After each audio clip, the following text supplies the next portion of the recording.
En mai 2021, j'ai été choisie pour servir en tant que dirigeante d'église et j'ai été chargée principalement de notre travail de production vidéo. J'étais un peu inquiète à l'idée de m'acquitter de cette tâche et je me suis dit, j'ai déjà fait de la production vidéo dans le passé, mais mes compétences dans ce domaine sont encore un peu insuffisantes. Serais-je vraiment capable de bien superviser ce travail ? Si je ne suis pas à la hauteur et que je suis remplacée, que penseront de moi mes frères et sœurs ? De plus, les personnes que je supervise ont toutes plus de connaissances techniques que moi. Si je n'identifie pas les problèmes liés à leurs tâches et que je ne suis pas en mesure de faire des suggestions substantielles, ils penseront certainement que je suis une amatrice qui n'est pas une superviseuse efficace et qui n'est pas apte à être dirigeante. Cette idée me rendait un peu anxieuse, mais je savais que je devais d'abord accepter cette nouvelle tâche et me soumettre aux arrangements de l'Église. Afin de me mettre au travail le plus vite possible, j'assistais à toutes les discussions de mes frères et sœurs sur le travail. Au début, j'écoutais attentivement, mais peu à peu, j'ai commencé à me rendre compte que beaucoup des compétences professionnelles utilisées m'étaient étrangères et que je n'avais rien à dire. Je craignais que si les frères et sœurs me demandaient mon point de vue et que je ne fournissais pas de suggestions substantielles, ils pourraient penser que je surestimais mes propres capacités et que je n'étais pas qualifiée pour vérifier leur travail, alors que je ne le comprenais pas du tout moi-même. Auraient-ils une moins bonne opinion de moi ? Pour maintenir mon image de dirigeante, en dehors du partage de ma compréhension des paroles de Dieu, je ne disais rien pendant nos discussions et synthèses du travail lors des réunions. Je ne voulais pas participer ou prêter attention aux discussions concernant l'aspect professionnel de la production vidéo. J'ai cessé de porter le moindre fardeau en me disant « De toute façon, je ne comprends pas l'aspect technique des choses. » Alors je me contenterai de résoudre les problèmes qu'ils rencontrent avec l'entrée dans la vie. Pour ce qui est des questions techniques, je les laisse s'en remettre à Dieu, prier et discuter entre eux.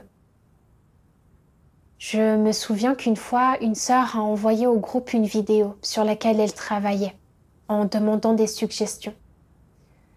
À l'époque, je pensais que comme je ne comprenais pas le côté technique de la production, je ne serais pas en mesure de trouver des problèmes dans la vidéo. Et que de plus, je perdrais complètement la face si je disais quelque chose de faux devant tout le monde. Je n'avais donc pas prévu de faire des suggestions et je n'ai pas regardé la vidéo avec beaucoup d'attention. Plus tard, un responsable de groupe a trouvé un problème dans la vidéo de la sœur et m'a demandé si je l'avais remarqué. Je me suis sentie rougir parce que je n'avais pas regardé la vidéo attentivement. Pour éviter d'être démasquée, j'attendais la toute fin de chaque discussion pour donner une vue d'ensemble et résumer ce que tout le monde avait dit. Ou alors je me contentais d'intervenir avec un commentaire bref et superficiel. Comme « je suis à peu près d'accord avec tout ce qui a été dit, je n'ai rien à ajouter ». Je n'avais pratiquement rien dit pendant toute la durée de la réunion et je me suis sentie terriblement gênée et angoissée. J'ai même eu l'impression que ma présence n'était pas nécessaire. Par la suite, j'ai commencé à éviter encore plus les aspects techniques du travail et je vérifiais rarement le travail du chef de groupe. Pendant les réunions, je me contentais de me faire une idée de l'état des gens en observant s'ils portaient un fardeau dans leurs devoirs ou s'ils se contentaient de faire les choses machinalement. En ce qui concerne les questions et les difficultés liées à la production de la vidéo, je ne prenais pas la peine d'entrer dans les détails avec eux, pensant que le chef de groupe pouvait s'en charger et que je pouvais tout aussi bien laisser les personnes ayant les compétences techniques appropriées résoudre les problèmes. Cela m'éviterait également d'être considérée comme inutile si je ne parvenais pas à résoudre leurs problèmes. Pour donner l'impression que je pouvais encore faire du travail réel, chaque fois que je remarquais ou entendais que quelqu'un était dans un mauvais état ou était devenu négatif, je m'empressais de trouver des paroles de Dieu pour échanger avec cette personne et la soutenir. Cependant, dès qu'ils évoquaient les difficultés qu'ils rencontraient dans leur travail, je me contentais de répondre de manière superficielle. Quand nous rectifions notre état et que nous nous en remettons à Dieu, Dieu nous conduit à résoudre ces problèmes. Chaque fois que je disais cela, leur état s'améliorait temporairement. Mais dès qu'ils rencontraient un autre problème dans leur travail et que leur problème n'était pas résolu, ils redevenaient négatifs. Parce que je n'avais pas résolu les problèmes réels et que je n'avais pas contrôlé et supervisé le travail, de nombreux problèmes sont apparus dans le travail de production vidéo. Les frères et sœurs n'amélioraient pas sensiblement leurs compétences techniques. Ils ne maîtrisaient pas les principes pertinents dans ce devoir. Ils commettaient les mêmes erreurs à plusieurs reprises. Et par conséquent, la qualité du travail diminuait. Malgré le fait que mon superviseur m'avait signalé ce problème et avait essayé de m'aider, je n'avais pas de véritable connaissance de moi-même. Peu de temps après, j'ai été remplacée parce que je n'avais pas accompli de travail réel dans le cadre de mes fonctions. Je me suis sentie très mal après avoir été soudainement remplacée. Et je n'ai pas arrêté de me demander pourquoi suis-je devenue une fausse dirigeante qui n'a pas fait de travail réel alors que j'étais très occupée par mon devoir tous les jours. Quelle était la raison de mon échec ? Pendant cette période, j'ai lu un grand nombre de vérités concernant le discernement des faux dirigeants. Et j'ai vu que presque tous les comportements des faux dirigeants qui n'accomplissent pas de travail réel que Dieu avait disséqués étaient des choses que j'avais moi-même faites. C'était comme si Dieu m'exposait en personne. C'était particulièrement vrai pour les passages suivants. L'une des caractéristiques des faux dirigeants est leur incapacité à expliquer en profondeur ou à clarifier toute question liée aux vérités principes. Si quelqu'un se présente à eux en recherche, ils ne peuvent lui dire que des formules et des doctrines creuses. Lorsqu'ils sont confrontés à des problèmes qui appellent une résolution, ils répondent souvent par une déclaration du genre « Vous êtes tous parfaitement aptes à faire ce devoir. Si vous avez des problèmes, vous devez les résoudre par vous-même. Ne me demandez rien. Je ne suis pas un spécialiste et je ne comprends pas. Réglez cela par vous-même. » Les faux dirigeants recourent souvent à des raisons et des excuses telles que « je ne comprends pas, je ne l'ai jamais appris, je ne suis pas un spécialiste », afin de se débarrasser des gens et d'esquiver les questions. Ils peuvent avoir l'air très humbles, mais cela révèle en réalité un sérieux problème avec les faux dirigeants. Ils n'ont aucune compréhension des difficultés liées aux connaissances professionnelles propres à certaines tâches. Ils se sentent impuissants et se montrent extrêmement maladroits et embarrassés. Que font-ils alors ? Ils ne peuvent que rassembler quelques passages des paroles de Dieu autour desquels échanger avec tout le monde dans les réunions et parler de certaines doctrines pour encourager les gens. Les dirigeants, qui font preuve d'un peu de gentillesse, peuvent se soucier des gens et leur demander de temps en temps « Avez-vous rencontré des difficultés dans votre vie récemment ? Avez-vous assez de vêtements pour vous habiller ? Y en a-t-il parmi vous qui se sont mal comportés ? » Si tout le monde répond qu'aucun de ces problèmes ne se pose, ils répondent à leur tour. Alors, il n'y a pas de problème. Continuez votre travail. J'ai d'autres choses à faire. Et s'en vont précipitamment, craignant que quelqu'un ne soulève des questions et ne leur demande d'y répondre. et les mettent ainsi dans une situation embarrassante. C'est ainsi que fonctionnent les faux dirigeants. Ils ne peuvent résoudre aucun problème concret. Comment peuvent-ils effectuer efficacement le travail de l'Église?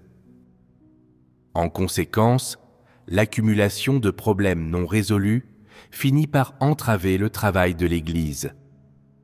C'est là une caractéristique et une manifestation importante du mode de fonctionnement des faux dirigeants. Bien sûr, être dirigeant ne suppose pas nécessairement de devoir comprendre tous les types de professions, mais cela suppose d'échanger clairement autour des vérités principes nécessaires pour résoudre les problèmes, quel que soit le type de profession auquel ces problèmes se rapportent. Tant que les gens comprennent les vérités principes, les problèmes peuvent être résolus en conséquence. Les faux dirigeants recourent aux formules « Je suis novice en la matière »,« Je ne comprends pas cette profession » comme une raison qui leur permet d'éviter d'échanger sur les vérités principes afin de résoudre les problèmes. Ce n'est pas là faire un travail concret. Si les faux dirigeants recourent constamment aux formules « Je suis novice en la matière »,« Je ne comprends pas cette profession » comme une raison pour éviter de résoudre les problèmes, alors ils ne sont pas aptes au travail de dirigeant. La meilleure chose à faire pour eux est de démissionner et de laisser quelqu'un d'autre prendre leur place. Mais les faux dirigeants possèdent-ils ce genre de raison? Sont-ils capables de démissionner? Non. Pire, ils se disent « Pourquoi disent-ils que je ne produis aucun travail? J'organise des réunions tous les jours, et j'ai tant à faire que je ne peux même pas prendre mes repas à l'heure et que je dors moins. Qui dit que les problèmes ne sont pas résolus? J'organise des réunions et j'échange avec eux, et je leur trouve des passages des paroles de Dieu. Tu vois, les faux dirigeants ne peuvent pas produire de travail concret, et ils n'en avancent pas moins tout un tas d'excuses. Ils sont vraiment éhontés et dégoûtants. Leur calibre est extrêmement faible. Ils ne comprennent aucune profession et manquent de compréhension des vérités principes qui touchent à chaque aspect du travail professionnel. À quoi bon les avoir comme dirigeants? Ce ne sont que des imbéciles et des bons à rien. Puisqu'ils ne peuvent effectuer aucun travail concret, pourquoi servent-ils encore comme dirigeants d'église? Ils sont tout simplement dépourvus de raison. Comme ils manquent de conscience de soi, ils devraient écouter les commentaires du peuple élu de Dieu et se demander s'ils sont à la hauteur pour être dirigeants. Pourtant, les faux dirigeants ne tiennent jamais compte de ces choses-là. Quel que soit le retard pris par le travail de l'Église et les dégâts infligés à l'entrée dans la vie du peuple élu de Dieu au cours de leurs nombreuses années de service en tant que dirigeants, ils ne s'en soucient pas. Tel est le visage hideux des faux dirigeants à l'état pur. Les paroles de Dieu m'ont frappé de plein fouet. Les comportements et les caractéristiques des faux dirigeants que Dieu avait exposés étaient tout à fait conformes à mon état actuel.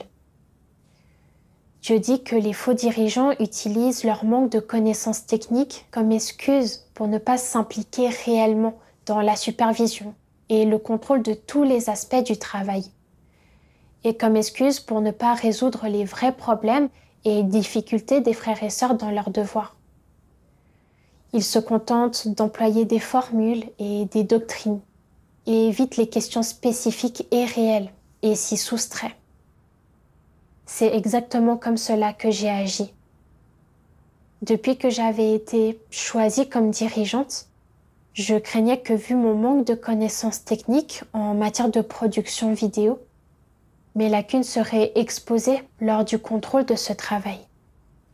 J'étais terrifiée à l'idée que les frères et sœurs puissent voir clair en moi et que je sois embarrassée en public. Pour préserver mon statut et ma réputation, j'utilisais mon manque de connaissances techniques comme excuse pour ne pas participer aux discussions de travail. Je prenais rarement la peine de m'enquérir auprès de mes frères et sœurs, de leurs problèmes et difficultés, craignant de ne pas pouvoir résoudre leurs problèmes et de perdre la face. Parfois, lorsqu'ils me posaient des questions, je n'avais que des formules et des doctrines à leur donner en retour. N'étais-je pas en train de les tromper? De l'extérieur, il semblait que j'étais très occupée à participer aux réunions, à échanger, à résoudre les problèmes des gens et à faire un travail véritable en apparence. Mais en réalité, je ne faisais que travailler pour renforcer ma réputation et je n'usais que de formules et de doctrines. Je présentais une façade aux gens et en réalité, j'essayais d'éviter les problèmes les plus concrets des frères et sœurs chaque fois que je le pouvais. Même si je voyais clairement des frères et sœurs accablés par des problèmes qui influençaient leur état et affectaient les résultats de leurs devoirs, je n'avais pas le sens du fardeau pour résoudre leurs problèmes. Au lieu de cela, j'utilisais mon manque de connaissances techniques comme excuse pour repousser les problèmes et les mettre de côté, ou même transférer la responsabilité au chef de groupe pour qu'il s'en occupe. En réfléchissant à mon comportement, je me suis rendu compte que je ne faisais pas du tout de travail réel. Je me contentais d'agir de manière superficielle pour la forme et de duper. En tant que dirigeante, n'étais-je pas ce que Dieu appelle une imbécile et une bonne à rien? Je portais le titre de dirigeante, mais je n'avais pas le moindre sens de responsabilité. Je n'agissais que pour maintenir ma propre réputation et mon propre statut. Je ne faisais rien du travail réel que j'étais censée faire en tant que dirigeante. Et je n'assumais aucune des responsabilités qui m'incombaient. Tout cela a gravement affecté le travail de production vidéo. J'étais une dirigeante complètement fausse et je ne méritais aucune confiance. Après avoir pris conscience de tout cela, j'ai éprouvé un immense regret et j'ai prié Dieu en me repentant. Ô Dieu, je sais que mes actions t'ont blessé et t'ont dégoûté. Je suis prête à me repentir et je te demande simplement de me guider et de m'éclairer afin que je puisse connaître ma propre corruption et ma propre rébellion. Plus tard, j'ai vu un passage des paroles de Dieu qui disait « L'attachement des antéchrists à leur réputation et à leur statut va au-delà de celui des gens normaux, et cela fait partie de leur tempérament essence. Ce n'est ni un intérêt temporaire, ni l'effet transitoire de leur environnement. C'est quelque chose dans leur vie, leurs os, et c'est donc leur essence. C'est-à-dire que dans tout ce que font les antéchrists, leur première considération est leur propre réputation et leur propre statut, rien d'autre. Pour les antéchrists, la réputation et le statut sont leur vie et le but de toute leur vie. Dans tout ce qu'ils font, leur première considération est la suivante. Qu'adviendra-t-il de mon statut et de ma réputation? Est-ce que faire cela me donnera une bonne réputation? Cela élèvera-t-il mon statut dans l'esprit des gens? C'est la première chose à laquelle ils pensent, ce qui est une preuve suffisante qu'ils ont le tempérament et l'essence des antéchrists. Autrement, ils ne réfléchiraient pas à ces problèmes.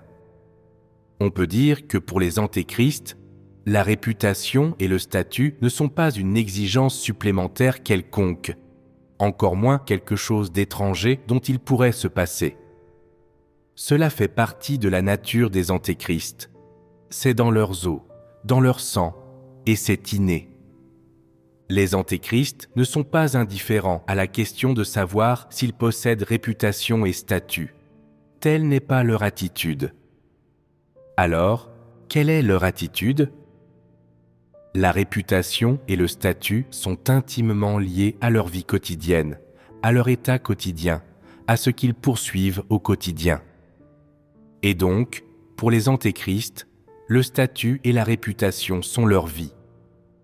Peu importe comment ils vivent, peu importe l'environnement dans lequel ils vivent, leur travail, ce qu'ils poursuivent, leurs objectifs, la direction de leur vie, tout tourne autour d'une bonne réputation et d'un statut élevé. Et ce but ne change pas. Ils ne peuvent jamais mettre de côté de telles choses. C'est là le vrai visage des antéchrists et leur essence.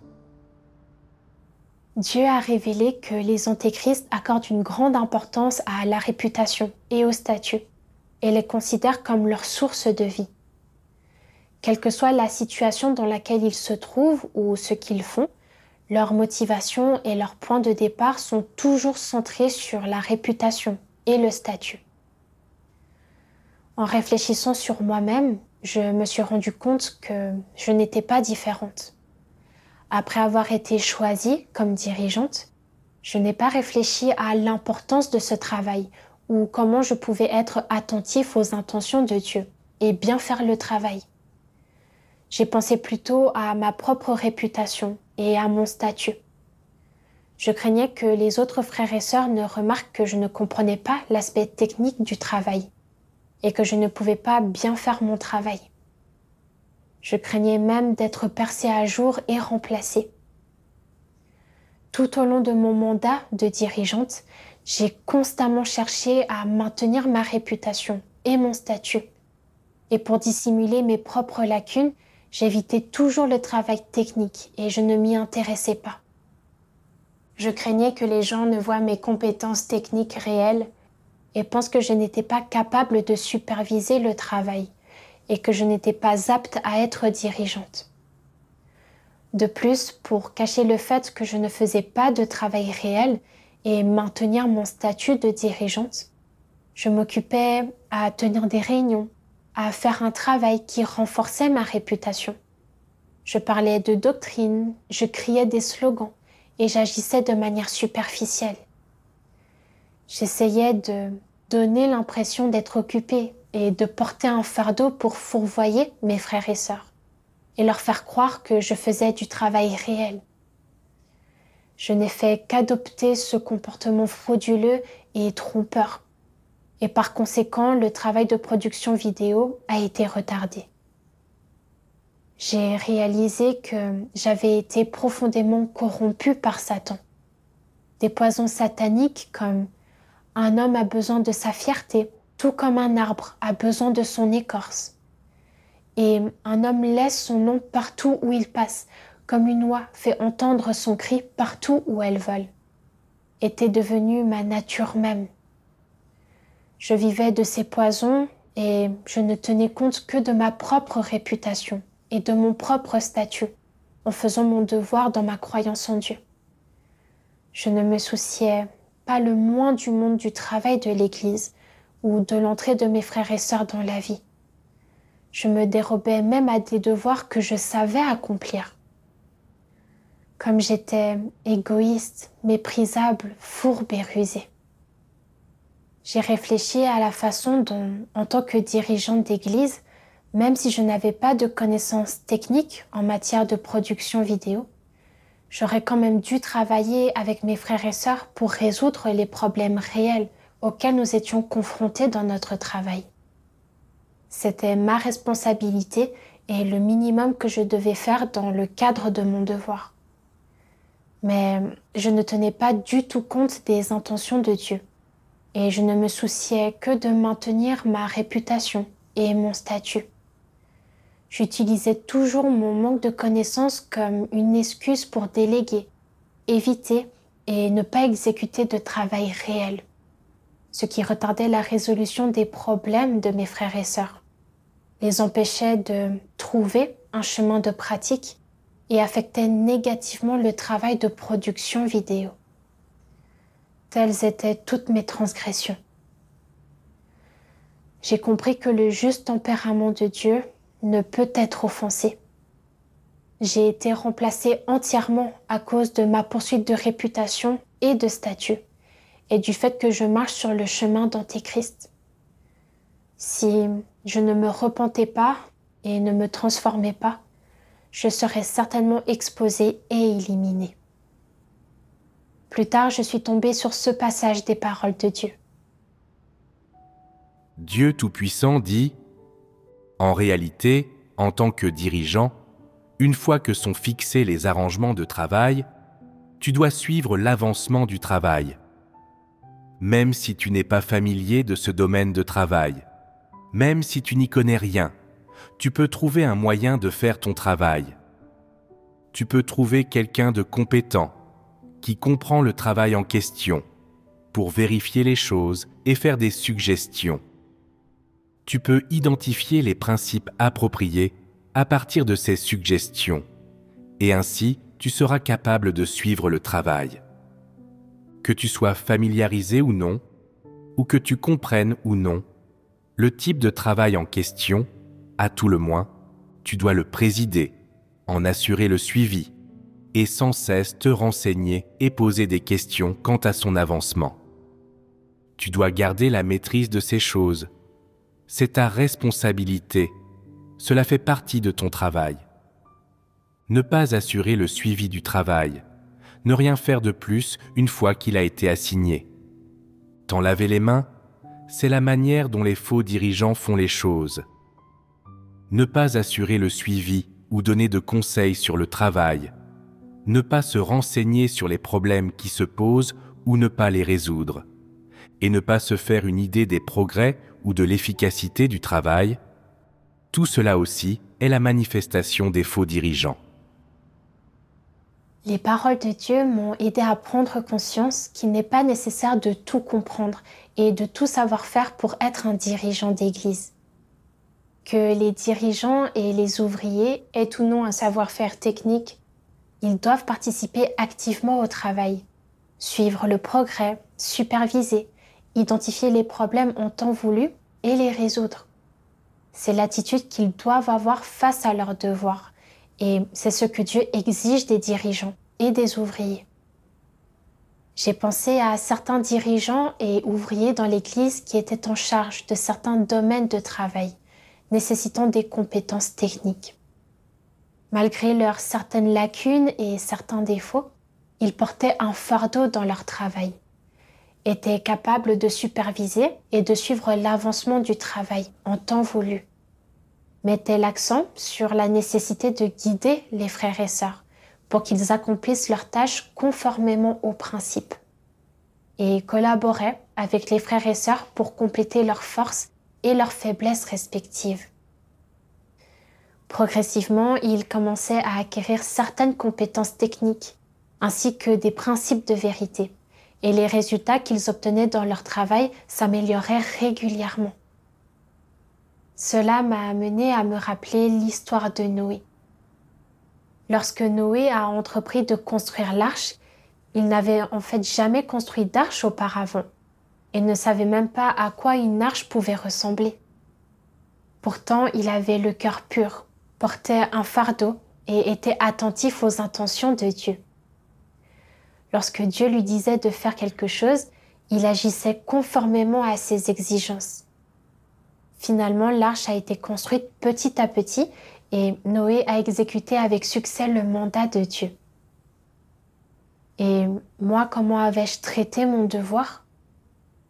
En tant que dirigeante d'église, je n'ai pas réfléchi à la manière de tenir compte des intentions de Dieu, de faire en sorte que le travail de l'église soit bien fait et de remplir mon devoir. Au lieu de cela, je me suis assise dans ma position de dirigeante et j'ai toujours cherché à me présenter comme meilleure et plus compétente que les autres. J'avais peur que si je participais aux travaux techniques, mes déficiences et mes lacunes soient révélées et que les frères et sœurs me regardent de haut. J'ai toujours utilisé mon manque de connaissances dans les aspects techniques de la production vidéo comme une excuse pour ne pas participer. Quelle hypocrite arrogante j'étais. Ce n'est qu'à ce moment-là que j'ai compris que ce que l'on assume en tant que dirigeant n'est pas un titre ou un statut, mais une responsabilité et un fardeau. Je devais faire face à mes propres déficiences et lacunes et me débarrasser de mon obsession pour le titre et le statut de dirigeante. Je devais me préoccuper des intentions de Dieu, porter le fardeau du travail de l'Église, collaborer harmonieusement avec mes frères et sœurs pour compléter nos forces et nos faiblesses respectives, et faire en sorte que le travail de l'Église soit bien fait. Certains aspects techniques du travail ne m'étaient pas familiers, mais je pouvais chercher des frères et sœurs qui les connaissaient et discuter avec eux. Je pouvais leur demander de me fournir davantage de suggestions et d'idées et faire en sorte que tout le monde travaille ensemble pour trouver des voies de pratique et résoudre nos problèmes. Cette façon de travailler permettrait à tous les aspects du travail de se dérouler normalement. Si nous ne parvenons toujours pas à résoudre nos problèmes après avoir cherché et discuté, nous pouvons demander l'aide de la direction.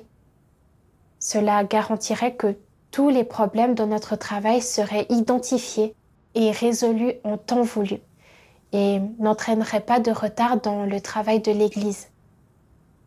C'est ce que je devais faire et que j'étais tout à fait capable de faire. Je devais avoir une attitude responsable à l'égard du travail de l'Église et faire tout ce qui était en mon pouvoir pour accomplir ce que je suis capable de faire. Ce n'est qu'ainsi que je remplirai mon devoir et ma responsabilité. Je me suis rendu compte que, dans le passé, j'avais accordé trop d'importance à la réputation et au statut. J'ai toujours utilisé mon manque de connaissances techniques comme excuse. J'ai travaillé activement pour maintenir ma réputation et mon statut. Et j'ai finalement causé des retards dans le travail de production vidéo de l'Église. Plus tard, je suis tombée sur ce passage des paroles de Dieu. Dieu Tout-Puissant dit : « Pour tous ceux qui accomplissent un devoir, quelle que soit la profondeur ou la superficialité de leur compréhension de la vérité, la manière la plus simple de pratiquer l'entrée dans la vérité-réalité est de penser aux intérêts de la maison de Dieu en tout, et d'abandonner ses désirs égoïstes, ses intentions personnelles, ses motivations, sa fierté et son statut. Fais passer les intérêts de la maison de Dieu en premier. C'est bien le moins que l'on doive faire.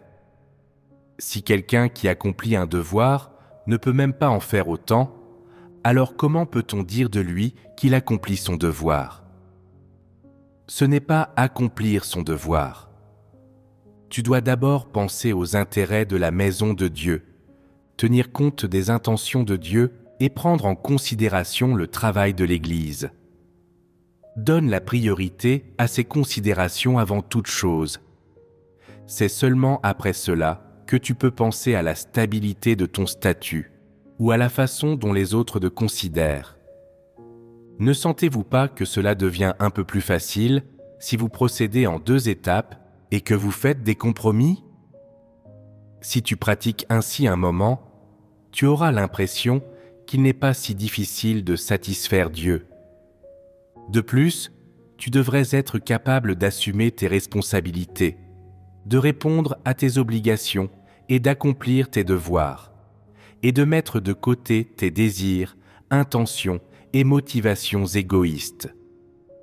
Tu dois montrer de la considération pour les intentions de Dieu et faire passer en premier les intérêts de la maison de Dieu, le travail de l'Église et le devoir que tu es censé accomplir. Après en avoir fait l'expérience quelque temps, tu sentiras que c'est une bonne manière de se comporter. C'est mener une vie franche et honnête, et ne pas être quelqu'un d'abject et de vil. C'est vivre de façon juste et honorable, plutôt que d'être méprisable, abject et bon à rien. Tu sentiras que c'est ainsi qu'une personne devrait agir et que c'est l'image que cette personne devrait vivre.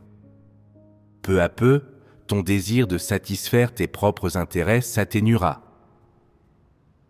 En réfléchissant aux paroles de Dieu, j'ai réalisé que quel que soit le devoir que nous accomplissons, nous devons toujours avoir de bonnes intentions. mettre de côté nos désirs personnels ou nos aspirations à la réputation et au statut, et nous efforcer de poursuivre le travail de l'Église.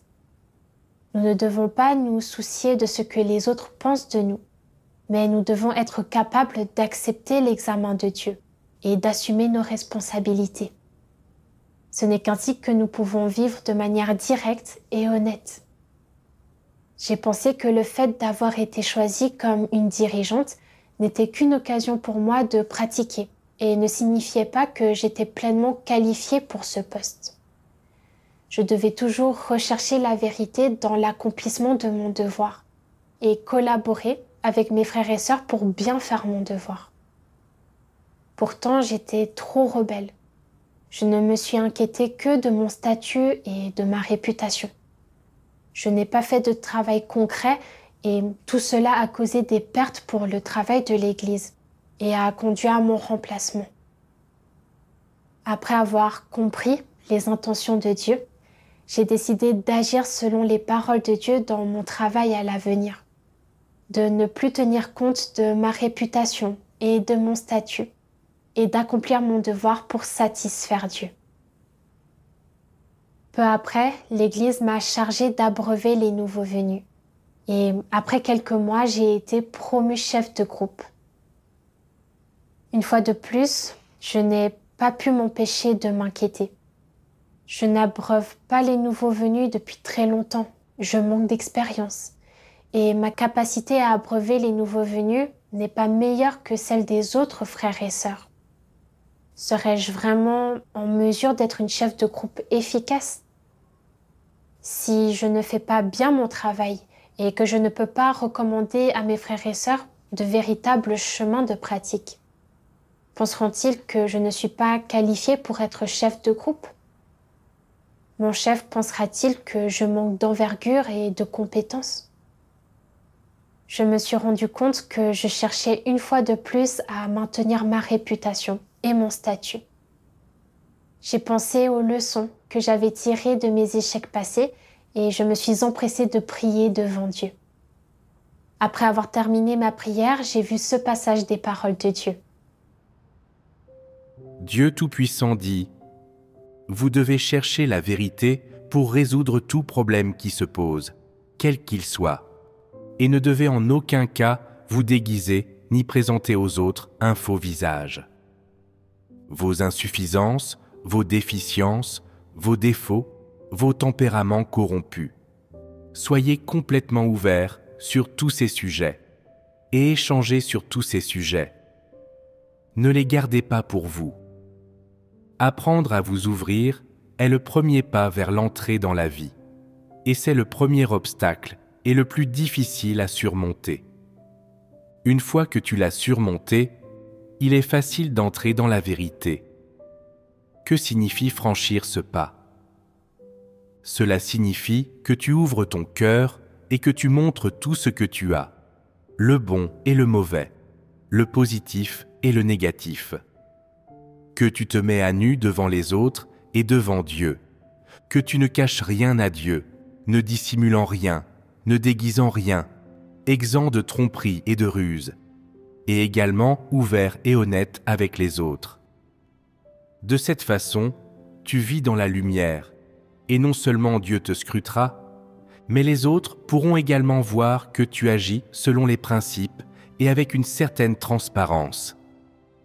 Tu n'as pas besoin d'avoir recours à une quelconque méthode pour protéger ta réputation, ton image et ton statut. Et tu n'as pas besoin non plus de dissimuler ni de déguiser tes erreurs. Tu n'as pas besoin de te consacrer à ces efforts inutiles. Si tu peux abandonner ces choses, tu seras très détendu. Tu vivras sans contrainte ni douleur et tu vivras entièrement dans la lumière. La lecture des paroles de Dieu m'a aidé à y voir plus clair et m'a donné un chemin de pratique. Je ne dois pas déguiser et dissimuler mes déficiences et mes lacunes au nom de ma réputation et de mon statut. Au contraire, je dois avoir une attitude correcte vis-à-vis de mes déficiences. M'entraîner à être une personne honnête, mettre en œuvre autant que je comprends et remplir mon devoir et mes responsabilités. Par la suite, j'ai suivi activement l'évolution des travaux et lorsque je rencontrais des problèmes que je ne connaissais pas ou que je n'étais pas capable de résoudre moi-même, je cherchais de l'aide auprès de mes frères et sœurs. Chaque fois que les frères et sœurs se réunissaient pour discuter, j'apprenais d'eux avec application et j'absorbais les voies utiles de la pratique qu'ils mentionnaient. Je m'armais aussi souvent de la vérité des visions. Après avoir pratiqué de cette manière pendant un certain temps, j'ai progressivement compris certains principes. Mes performances dans mon devoir se sont progressivement améliorées et je me suis sentie en paix et à l'aise. Dans ma réflexion sur cette expérience de remplacement, les paroles de Dieu m'ont éclairée et guidée en m'inculquant la connaissance de la vérité, de ma recherche de réputation et de statut, et des conséquences de telles actions. Ces paroles ont également contribué à rectifier mes points de vue erronés. Tout cela, c'est l'amour et le salut de Dieu.